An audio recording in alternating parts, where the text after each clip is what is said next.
लट्टेको साग हेर्नुहोस् त लट्टेको साग पाएको छ कति खुसी लागेको छ मलाई लट्टेको साग हेर्दाखेरि। अब यसलाई म प्लास्टिकबाट निकाल्छु अनि राम्रोसँग यसलाई केलाएर यसलाई पखालेर अनि म यसको रेसिपीहरू तपाईँलाई भन्न जाँदैछु। हेर्नुहोस् त कति राम्रो साग छ, हेर्दा कति सफा कि अनि खाउँ खाउँ लाग्ने। अब लट्टेको सागलाई चाहिँ हल्का पानीमा तातो पानीमा चाहिँ बक्साउनुको लागि मैले यसो राखेको छु।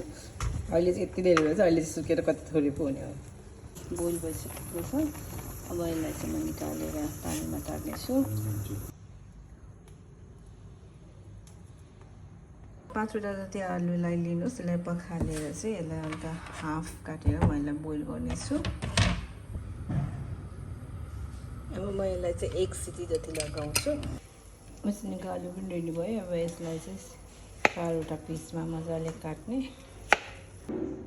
सबै आलु काटेर रेडी भइसकेको छ। अब चाहिँ यो साग साध्नको लागि खुर्सानी काटेर राखेको लसुन, प्याज, आलु र सागलाई चाहिँ मैले निचोरेर राखिसकेको छु। अब आलु राख्नुहोस्, त्यस्तै लसुन, प्याज राख्ने। अब तातेको तेलमा मेथी फुराउने र बेसार राख्ने।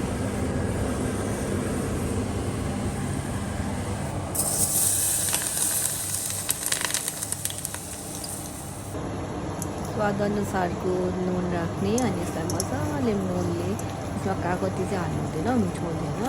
अनि यसमा मजाले तेल राख्दै मजाले मोल्ने अनि रेडी हुन्छ। हेर्नुहोस् त कति मिठो देखिएको छ। तपाईँहरू पनि ट्राई गर्नुहोस् है साँधेको लट्टे।